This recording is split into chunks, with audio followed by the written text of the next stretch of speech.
پاکستان اور سعودی عرب کے درمیان باہمی دفاعی معاہدے پر دستخط۔ کسی ایک ملک پر حملہ دونوں ممالک پر جارحیت تصور ہوگا۔ معاہدہ کسی بھی جارحیت کی صورت میں مشترکہ دفاع اور تحفظ کو یقینی بنائے گا۔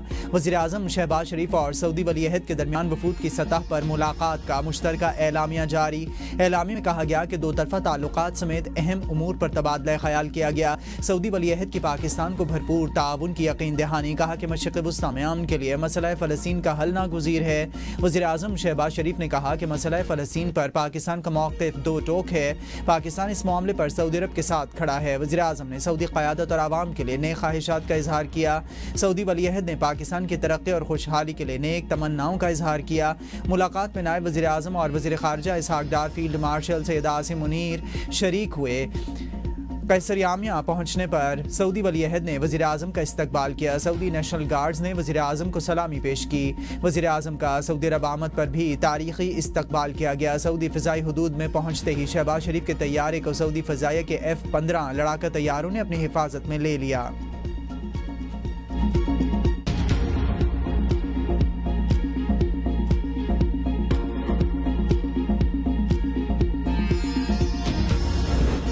پاکستان اور سعودی عرب کے تعلقات میں نئی جہت۔ پاکستان حرمین شریفین کے تحفظ میں سعودی عرب کا ساتھی بن گیا۔ Army chief field marshal Syed Asim Munir کا اس معاہدے کی کامیابی میں کلیدی کردار۔ سب سے بڑے انقلابی معاہدے کی اہمیت کی وجہ سے دونوں برادر ممالک کے سربراہان نے خود اس پر دستخط کیے۔ سیکیورٹی ذرائع کے مطابق مقدس مقامات کے دفاع میں پاکستان سعودی عرب کے ساتھ کھڑا ہوگا۔ دونوں ممالک کی سلامتی اور علاقائی سالمیت کو لاحق کسی بھی خطرے کا مقابلہ کیا جا سکے گا۔ پاکستان ان چند ممالک میں شامل ہے جنہوں نے سعودی عرب کو عزت اور تکریم دی ہے۔ سعودی عرب نے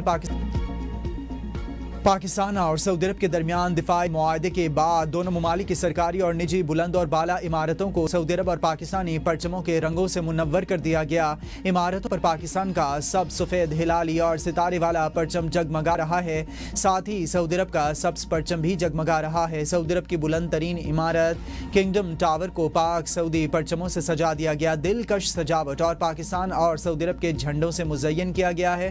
اسلام میں بھی مرکزی شاہراہوں اور چوراہوں پر پرچموں کی بہار، جبکہ CDA ٹیمز اور اہلکار مسلسل متحرک ہیں تاکہ برادر ملک سعودی عرب کے تاریخی دورے کو خوش آئند اور یادگار بنایا جا سکے۔ پاکستان اور سعودی عرب کے شہریوں کی جانب سے اس عمل کو خوب سراہا جا رہا ہے۔ سپورٹس کے میدان میں سیاست۔ اینڈی پائیکرافٹ کا متنازع کردار۔ پاک بھارت میچ میں مسافہ رکوایا۔ بھارتی کپتان نے میچ کے اختتام پر سیاسی گفتگو کی۔ اینڈی پائیکرافٹ اور بھارتی کپتان کی جانب سے MCC کے قوانین کی خلاف ورزی کی گئی، جس پر پاکستان نے شدید احتجاج کیا۔ پاکستان نے موقف اختیار کیا کہ اینڈی پائیکرافٹ نے ہاتھ ملانے کا پیغام دیا ہے اور سیاست میں ملوث ہوئے ہیں۔ ایشیا کپ میں پاک بھارت میچ کے بعد بھارتی ٹیم نے اسپورٹس مین اسپرٹ کی خلاف ورزی کرتے ہوئے پاکستانی کھلاڑیوں سے مصافحہ نہیں کیا تھا۔ ایشیا کپ T20 ٹورنامنٹ کے اہم میچ میں پاکستان نے UAE کو 41 رنز شکست دے کر ایونٹ کے سپر 4 مرحلے کے لیے کوالیفائی کر لیا۔ پاکستان کے 147 رنز کے ہدف کے تعاقب میں UAE کی ٹیم 105 رنز بنا کر آؤٹ ہو گئی۔ دبئی میں کھیلے گئے گروپ A کے میچ میں UAE نے ٹاس جیت کر پاکستان کو پہلے بیٹنگ کی دعوت دی۔ UAE کے خلاف میچ کے لیے پاکستان ٹیم میں 2 تبدیلیاں کی گئیں۔ سفیان مقیم اور فہیم اشرف کی جگہ حارث رؤف اور خوشدل شاہ کو ٹیم میں شامل کیا گیا۔ فخر زمان کے سوا کوئی بھی کھلاڑی جم کر نہ کھیل سکا۔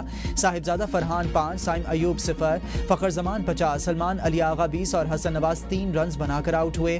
فخر زمان نے 2 چھکوں اور 3 چوکوں کی مدد سے نصف سینچری سکور کی، جبکہ شاہین شاہ آفریدی 14 گیندوں پر 29 رنز بنا کر ناقابل شکست رہے۔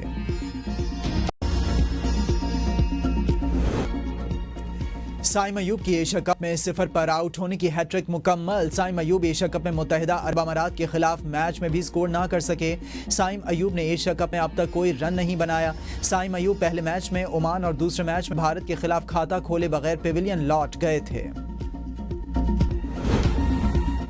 عالمی چیلنجز سے نمٹنے کے لیے کثیر الجہتی تعاون ناگزیر ہے۔ Chairman Peoples Party Bilawal Bhutto کا چینی میڈیا کو انٹرویو۔ کہا کہ CPEC کا دوسرا مرحلہ پاکستان کے لیے ترقی کا نیا باب ہوگا۔ وزیر اعظم کے دورہ چین کے نتائج انتہائی مثبت رہے۔ CPEC 2 میں صنعت، زراعت، گرین انرجی پر توجہ ہوگی۔ پاکستان اور چین عوامی سطح پر ترقی کے ثمرات سمیٹیں گے۔ سیلاب متاثرین کو ہر ممکن سہولیات مہیا کر رہے ہیں۔ متاثرین جب تک گھروں میں نہیں جاتے آرام سے نہیں بیٹھوں گی۔ وزیر اعلیٰ پنجاب مریم نواز کا وزیر آباد میں تقریب سے